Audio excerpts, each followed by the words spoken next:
নমস্কাৰ। ফেচবুক লাইভৰ এই অনুষ্ঠানলৈ আটাইকে আদৰণি জনাইছোঁ।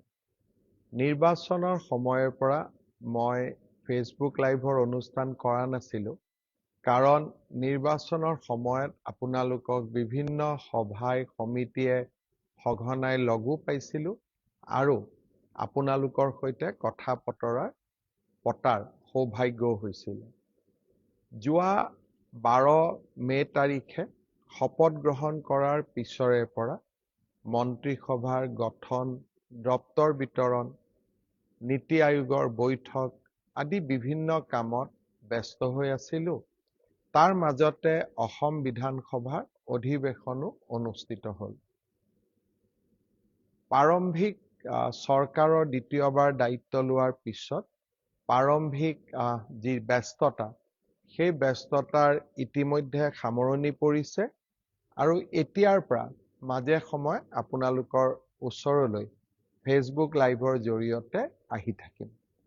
শ্ৰদ্ধাৰ ৰাইজ, ইতিমধ্যে মোৰ সামাজিক মাধ্যম বা সাংবাদিকৰ সৈতে হোৱা কথা বতৰা আৰু বিভিন্ন ৰাজহুৱা মঞ্চৰ জৰিয়তে বিগত নিৰ্বাচনত আপোনালোকে আমাৰ প্ৰতি দেখুওৱা অফুৰন্ত সঁহাৰি, মৰম আৰু আদৰৰ বাবে মই কৃতজ্ঞতা জনাইছোঁ। অসমৰ ৰাজনৈতিক ইতিহাসত 102খন আসনত বিজয়ী হোৱা এক নিতান্তই অভূতপূৰ্ব ঘটনা। পৰম পিতাৰ আশীৰ্বাদ আৰু আপোনালোকৰ শুভকামনা আৰু অফুৰন্ত সহযোগিতাৰ বাবে এনে এক অভূতপূৰ্ব ৰাজনৈতিক ইতিহাসৰ আমি সাক্ষী হৈ থকাৰ সুযোগ পালোঁ।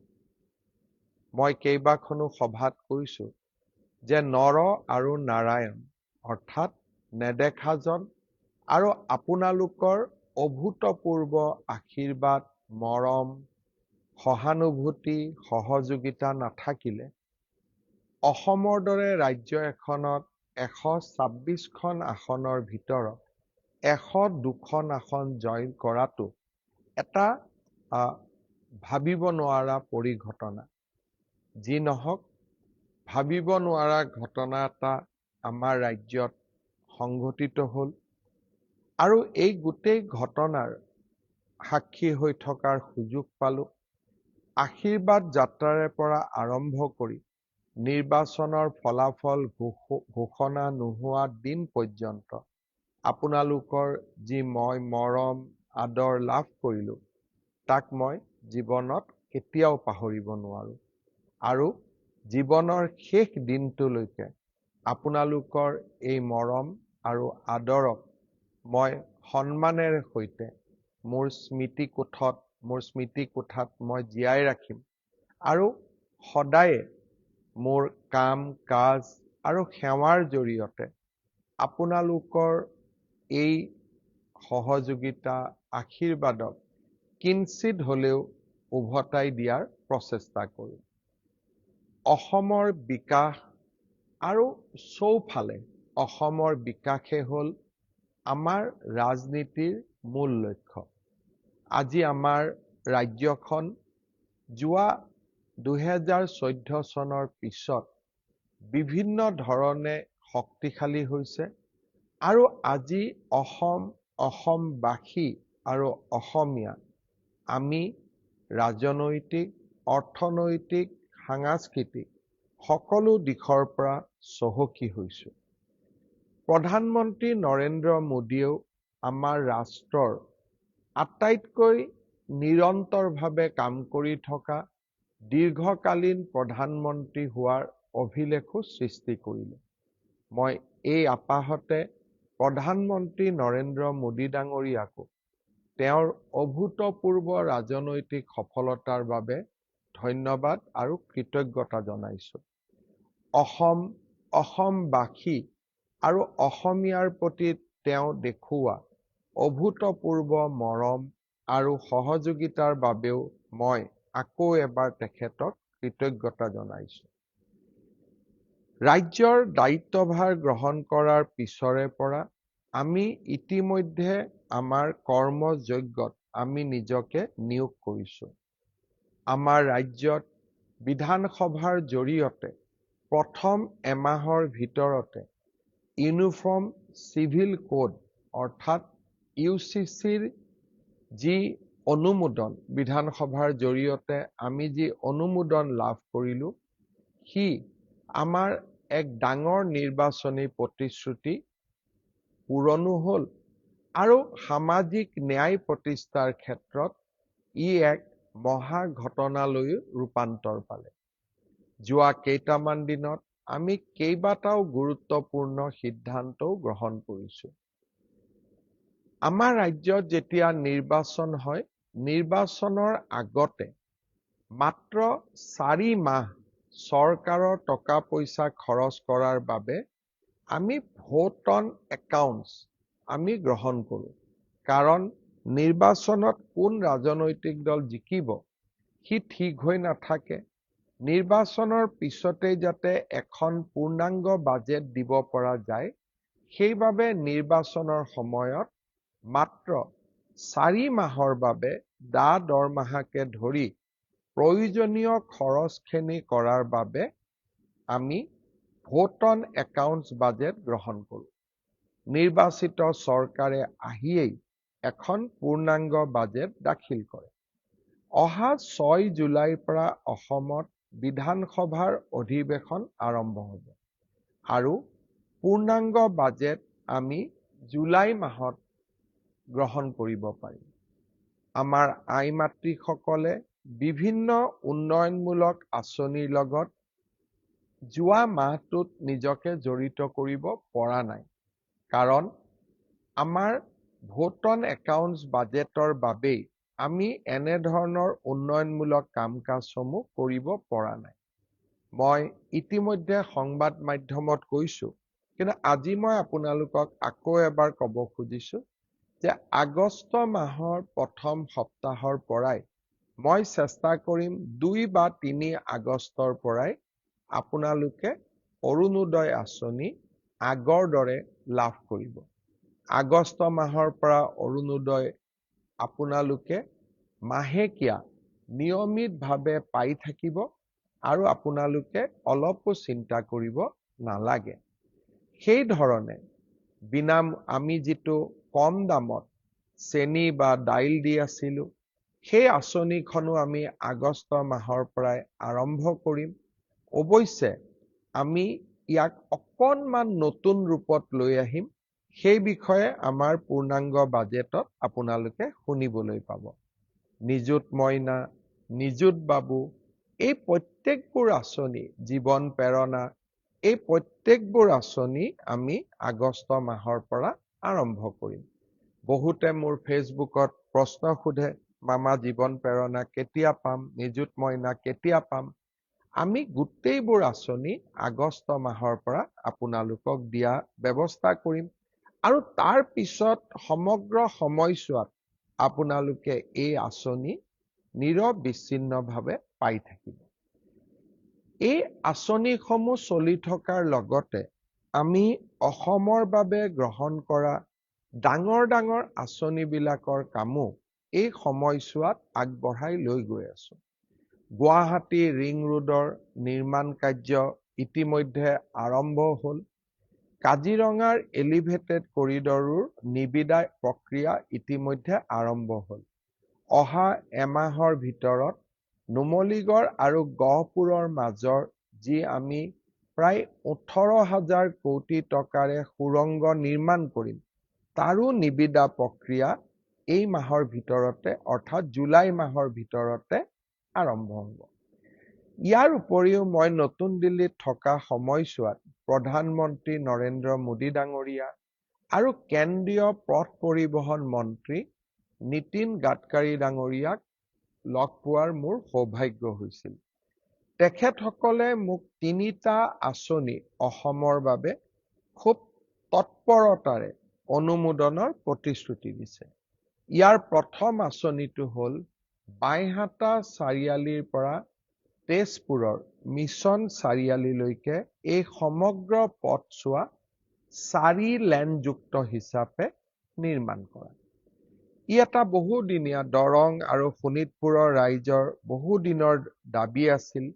বাইহাটা চাৰিআলি আৰু মিছন চাৰিআলি ৰাস্তা 4 লেনযুক্ত হোৱাৰ লগে লগে ই পোনে পোনে আহি গুৱাহাটীৰ ৰিং ৰোডত খুন্দা খাব। অৰ্থাৎ ৰিং ৰোডৰ পৰাই গুৱাহাটীক টাচ নকৰাকৈ আমি জাগিৰোডলৈ যাব পাৰিম, সোণাপুৰলৈ যাব পাৰিম আৰু ৰঙিয়া আদিলৈকেও আমি ডিৰেক্টলি 4 লেনযুক্ত ৰাস্তাৰে আমি যোৱাৰ সুযোগ পাম। ইয়াৰ উপৰিও আৰু এটা নতুন আঁচনি আমি আনিব খুজিছো।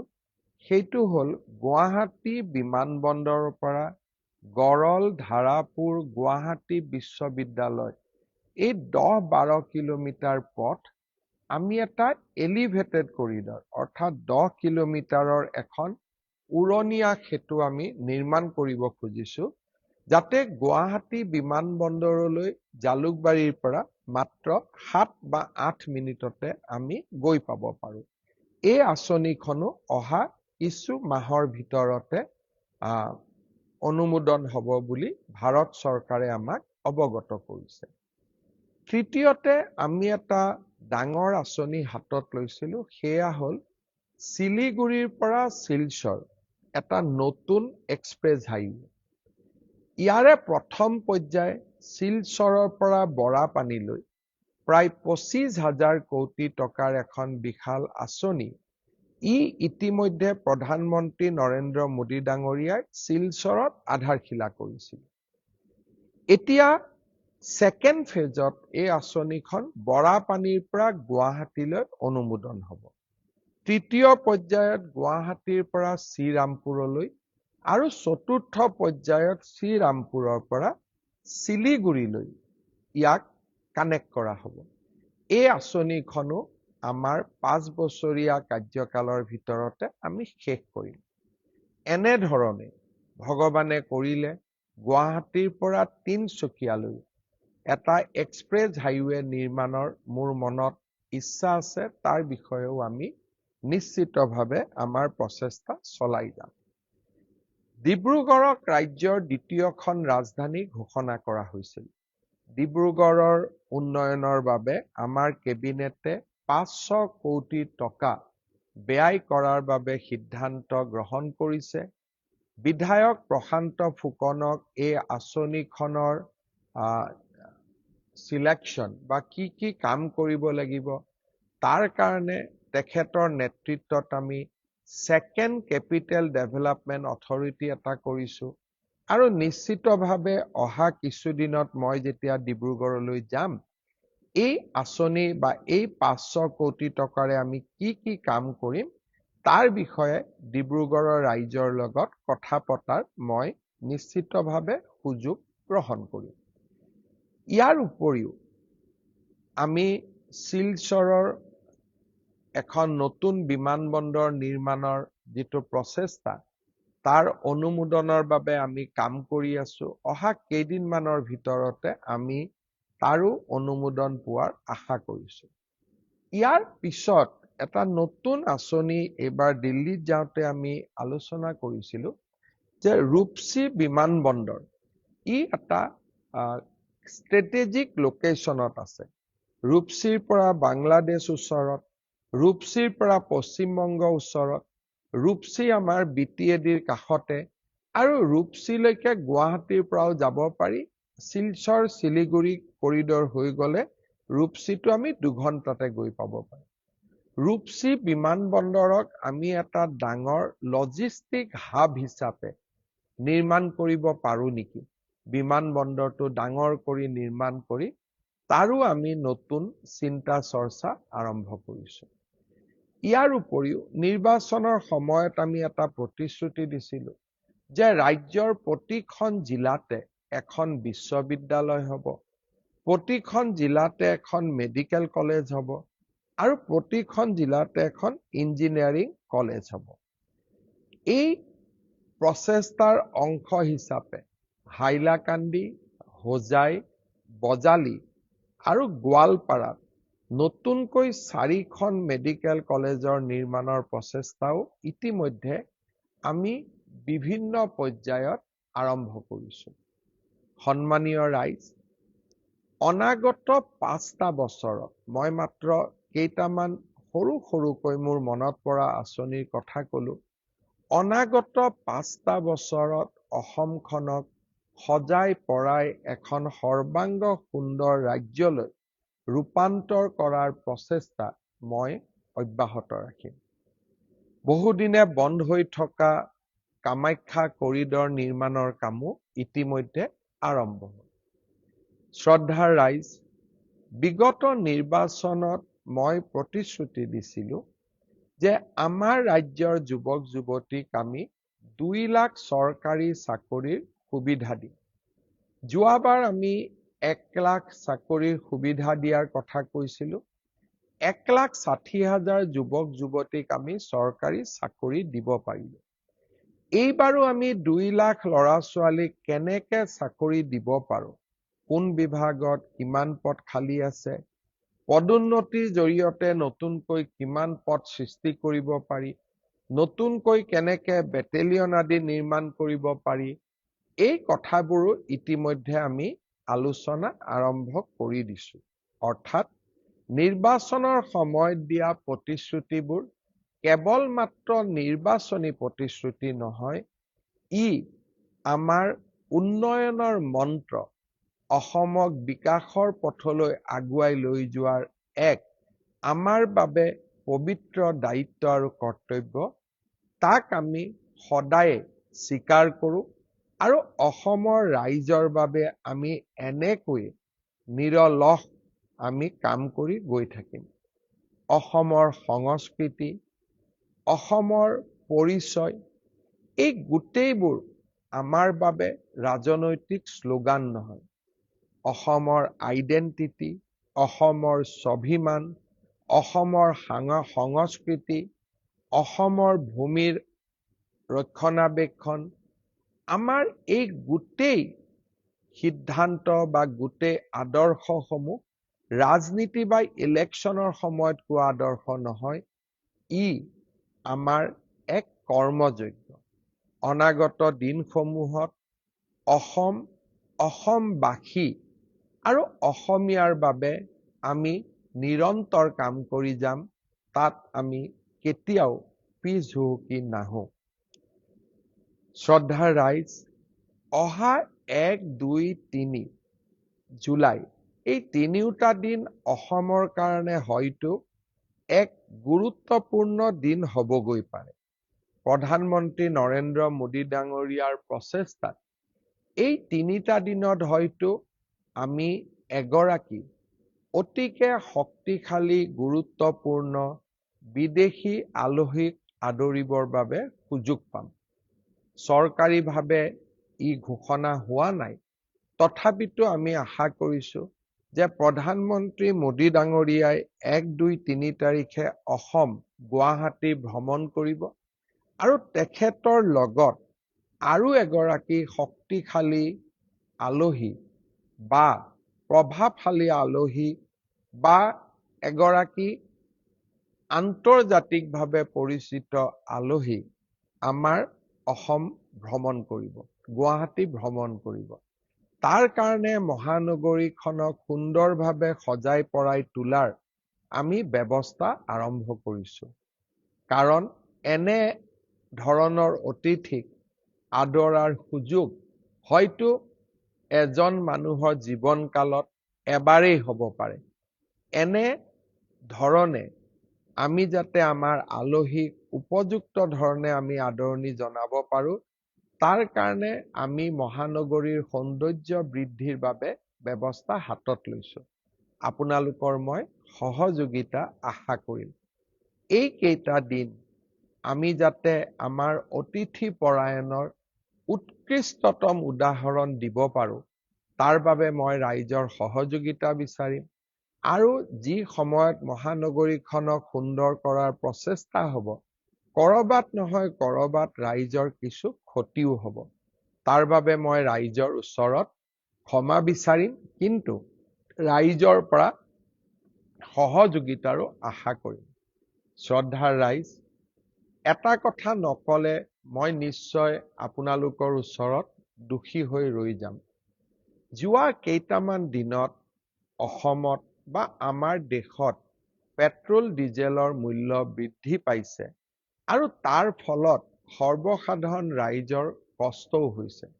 কিন্তু আমি সকলোৱে জানো এই মূল্য বৃদ্ধি কিয় হৈছে আৰু এই মূল্য বৃদ্ধিৰ কাৰণ কি। ভাৰতৰ খাৰুৱা তেলৰ বা পেট্ৰল ডিজেলৰ 90% পেট্ৰল ডিজেল আমি আৰব ৰাষ্ট্ৰ, ৰাছিয়া বা আমেৰিকাৰ পৰা, ভেনিজুৱেলাৰ দৰে ৰাষ্ট্ৰৰ পৰা আমি লৈ আহোঁ। বৰ্তমান যি মধ্যপ্ৰাচ্যত যি যুদ্ধ চলিছে, আমেৰিকা আৰু ইৰাণৰ যুদ্ধ চলিছে, তাৰ বাবে পেট্ৰল ডিজেলৰ মূল্যই আকাশলংঘী পৰ্যায়ত ভৰি দিছে। প্ৰধানমন্ত্ৰী নৰেন্দ্ৰ মোদীয়ে প্ৰচেষ্টা কৰিছে যাতে ভাৰতৰ সৰ্বসাধাৰণ ৰাইজে এই মূল্য বৃদ্ধিৰ পৰা অকণমান হলেও সকাহ পাব পাৰে।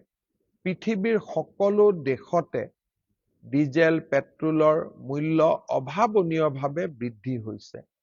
কিন্তু যিমানখিনি নকৰিলে আমাৰ দেশখন চলিব নোৱাৰা হ'ব, সিমানখিনি মূল্য বৃদ্ধি আমাৰ দেশেও পেট্ৰল ডিজেলৰ বাবে কৰিবলগীয়া হৈছে। আৰু আমাৰ ৰাজ্যখনেও এই যুদ্ধৰ বাবে সমগ্ৰ দেশৰ লগতে অকণমান হলেও বিত্তীয় অসুবিধাৰো সন্মুখীন হৈছে। নিৰ্বাচনৰ পিছতেই আমি এই বিত্তীয় অসুবিধাৰ সন্মুখীন হোৱাটো আমাৰ কাৰণেও চিন্তাৰ বিষয়। কিন্তু মই আশা কৰো যে খুব সোনকালে আমেৰিকা আৰু ইৰাণৰ মাজত যুদ্ধৰ চুক্তি হ'ব, বিশ্ব বজাৰখন মুকলি হ'ব আৰু আমি অসম আৰু আমাৰ ৰাষ্ট্ৰ আমি পুনৰ বিকাশৰ কৰ্মযজ্ঞত নামিব পাৰিম। এই কেইটা দিন আমি এক প্ৰত্যাহ্বানৰ মাজেৰে পাৰ কৰিছো আৰু নিশ্চিতভাৱে আমি সকলোৱে তাৰ ভুক্তভোগীও। মই আশা কৰিম বিশ্ব যুদ্ধ বা বৰ্তমান যুদ্ধৰ যি পৰিৱেশ শেষ হওক, সৰ্বসাধাৰণ ৰাইজ নিশ্চিতভাৱে অসুবিধাৰ পৰা মুক্ত হওক। মই আগতে কৈছো যে মই মাজে মাজে ফেচবুক লাইভত আহি থাকিম আৰু আপোনালোকৰ মই এই ধৰণে যোগাযোগ কৰি থাকিম, চৰকাৰৰ আঁচনিবিলাক জনাই থাকিম আৰু তাৰ বাবে আপোনালোকেও মোক যি ধৰণে ফেচবুকত শুনে, তাৰ বাবে মই সদায় আপোনালোকৰ ওচৰত কৃতজ্ঞ হৈ থাকিম। এই মুহূৰ্ততো মই বক্তব্য দি থাকোতে বহুবিলাক ব্যক্তি আমাৰ লগত জড়িত হৈ আছে।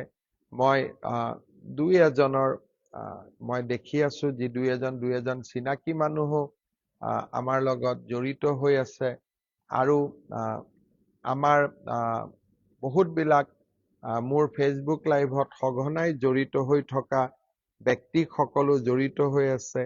ৰাজু তালুকদাৰ, তেখেতে আমাৰ ফেচবুক লাইভৰ অনুষ্ঠান শুনি আছে। কামিনী পাটোৱাৰী আমাৰ অনুষ্ঠান শুনি আছে। বিজয় নাগ আমাৰ অনুষ্ঠান শুনি আছে। বিধায়ক অৰূপ কুমাৰ দে আমাৰ অনুষ্ঠান শুনি আছে। বিধায়ক মানৱ ডেকা আমাৰ অনুষ্ঠান শুনি আছে। এই ধৰণে বহুবিলাক ব্যক্তিয়ে আমাৰ এই অনুষ্ঠান উপভোগ কৰি আছে। সকলোকে মই ধন্যবাদ আৰু কৃতজ্ঞতা জনাইছো আৰু আমি এনেধৰণে ফেচবুক লাইভত লগ পাই থাকিম। নিতুমণি বৰুৱা অনুষ্ঠানৰ লগত যোগাযোগ হৈছে। পদ্ম শৰ্মা অনুষ্ঠানত জড়িত হৈছে। ৰমন তালুকদাৰ অনুষ্ঠানত জড়িত হৈছে। সুজল বৰ্মন অনুষ্ঠানত জড়িত হৈছে। ৰঞ্জিতা সিংহা অনুষ্ঠানত জড়িত হৈছে। প্ৰশান্ত মিলিয়ে অনুষ্ঠান চাই আছে। মই সকলোকে মোৰ এই অনুষ্ঠান চোৱাৰ বাবে কৃতজ্ঞতা জনাইছো। আকৌ লগ পাম আজিৰ ফেচবুক লাইভ অনুষ্ঠান পুনৰ এবাৰ আপোনালোকক আকৌ এবাৰ লগ পোৱাৰ প্ৰতিশ্ৰুতিৰে সামৰণি মাৰিছো। ধন্যবাদ। জয় হিন্দ, বন্দে মাতৰম, জয় আই অসম।